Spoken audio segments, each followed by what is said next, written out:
Man, Nipsey Hussle, man, Tell me about that's my dear brother right there. Oh, Nipsey brother. is he's a South Central legend. Hear that. He was a businessman. He was a leader, a teacher, a father, an entrepreneur. It's a real honor to be able to appear here and to show love on behalf of my friend, my brother, a great man, a great leader, a great father, a great teacher, and a great friend, Nipsey Hussle. He was a young man that just really had vision out of this world, so his legacy definitely will live on. You know, it's tragic that his death came at such an untimely, time in this world, but we understand that when God calls on you, it's his time.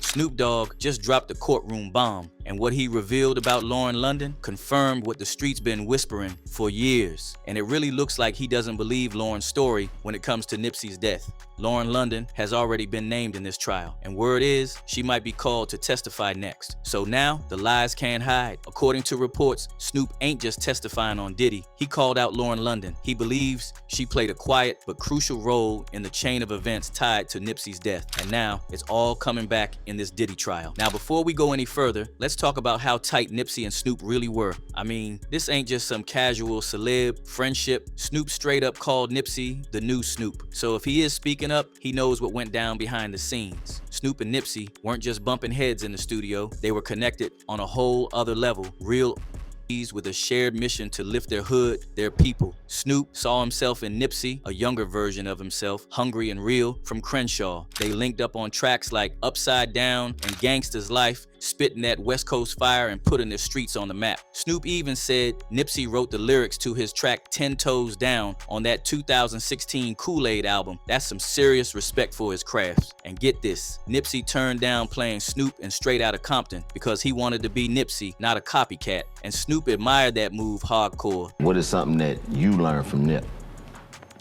Be you. This the G's he ever did. They was doing Straight Outta Compton movie, right?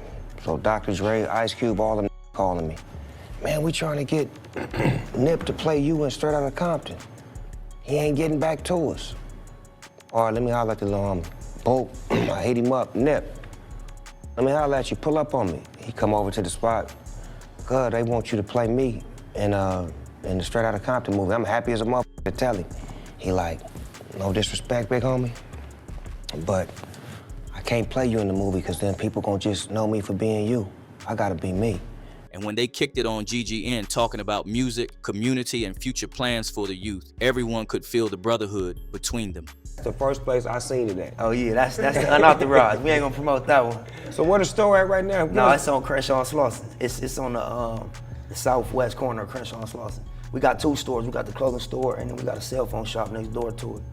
And really, my brother was responsible for that. You know, I gotta give him the credit. You know, Hustler, right? Yeah, exactly. Now, when Nipsey Hussle got hit back in 2019, Snoop Dogg crashed. Snoop didn't just lose a fellow rapper, he lost a brother. At Nipsey's memorial, Snoop got up there and didn't hold back. His eulogy was raw and real.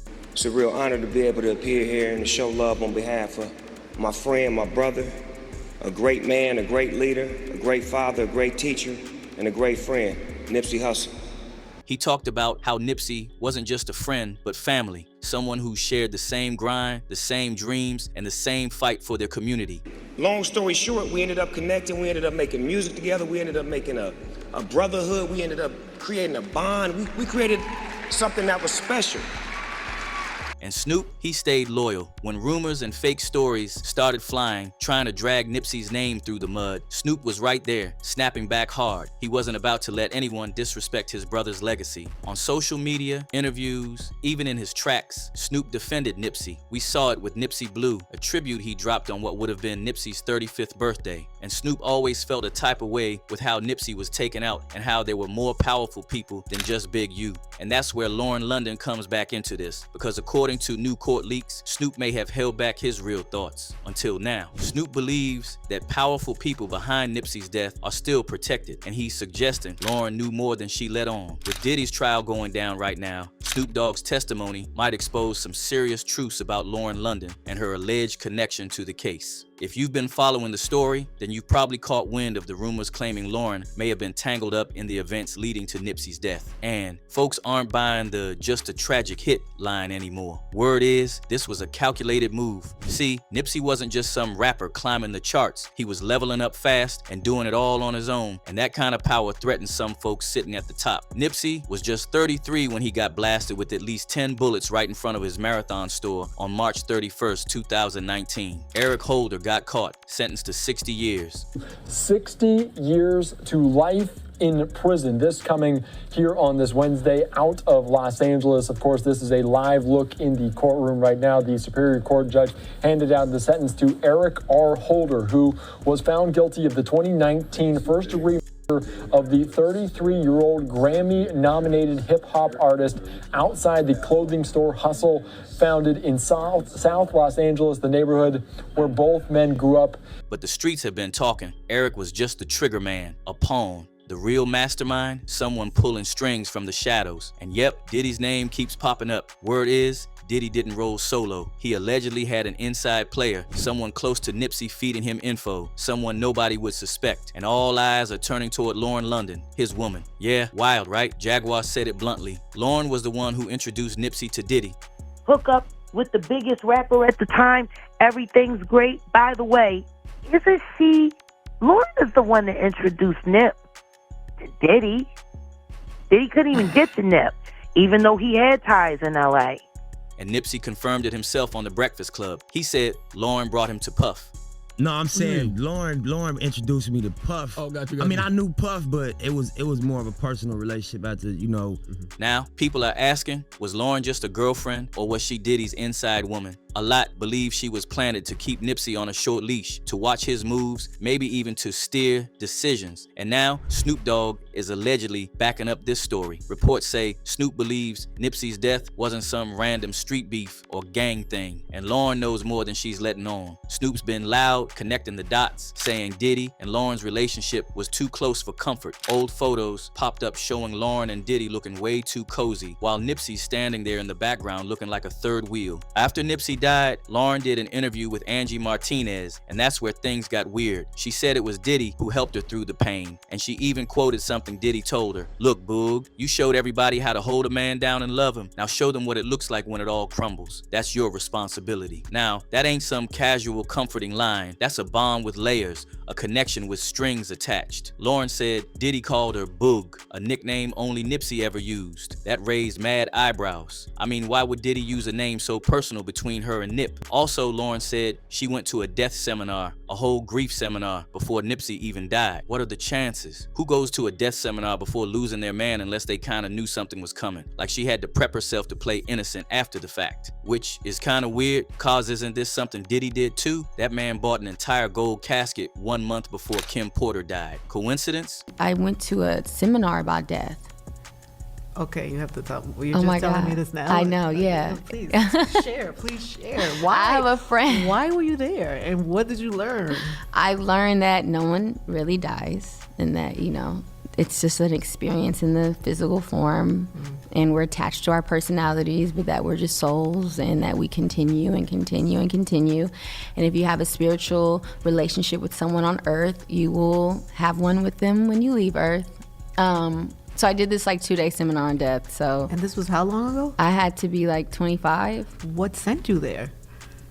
Do you find that weird though? I'm weird. No, it's not weird that you would go. It's almost like you were preparing yourself for what you would have to Well, deal I told with. you I didn't have such a connection to earth at a young age. I know, but you don't find that as like you were preparing yourself for what you were going to have to deal with. But that we're all gonna have to deal with. Word is, Nipsey didn't have those industry hooks. He was a lone wolf. Lauren, on the other hand, had deep ties, the access. And once she brought Nipsey into Diddy's world, Puff got deep in Nipsey's career. Diddy even helped with Victory Lap, Nipsey's biggest album. You know what I'm saying? Like, Nip had no ego.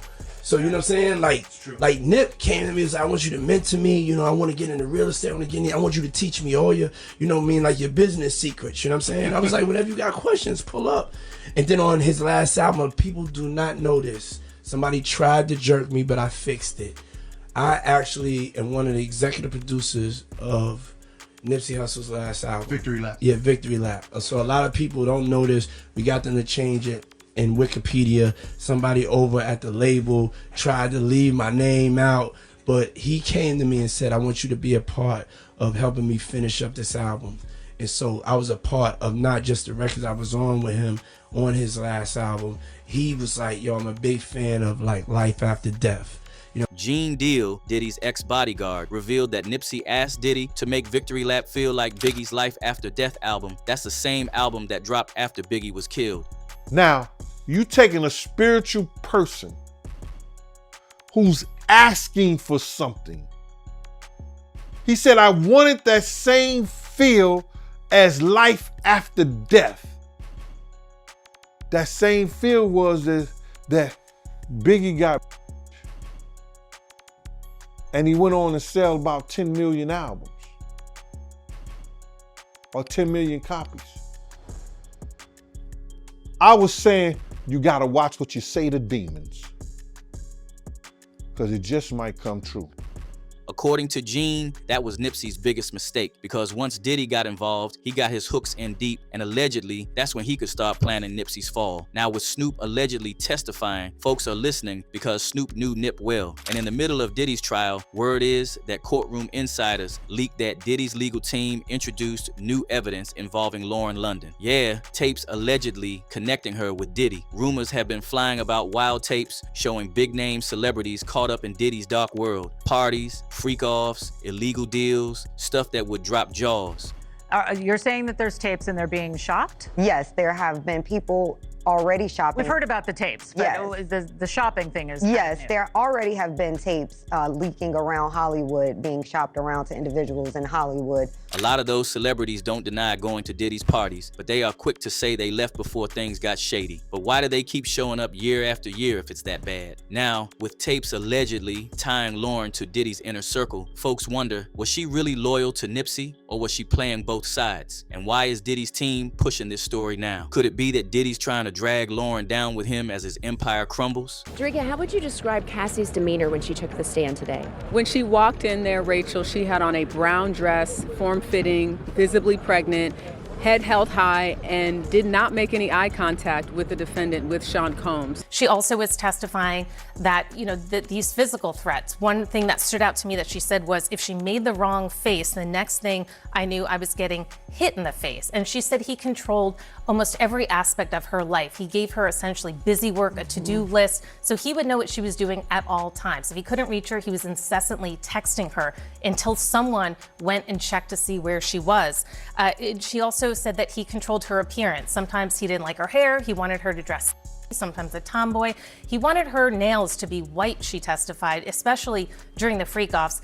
And one thing that she said she was concerned about was blackmail, because a lot of these freak-offs were recorded, and the big concern was hers that they could end up in the internet if somehow she did something to upset him. One online user wrote, if London betrayed Nipsey Hussle and the way he cared about her, and I hope she go to prison too. Another wrote, Nip didn't need Puff. Nip was doing it all by himself. He's from the hood. He had zero help from anybody. He was doing just fine until Diddy got involved. Nip wasn't about Hollywood, stayed away from all that. While this other user wrote, I've been screaming from the beginning she is guilty. There was no emotion when he died. This whole thing ain't just a trial anymore. It's a messy game of power, loyalty, and betrayal. And with Snoop allegedly spilling details no one else would dare, this saga's far from over. Now the question is, did Lauren know more than she let on? And why she been quiet while all this went down? Drop your thoughts in the comments. And if you thought this was wild, click the next video to dive even deeper into all the drama behind your favorite stars.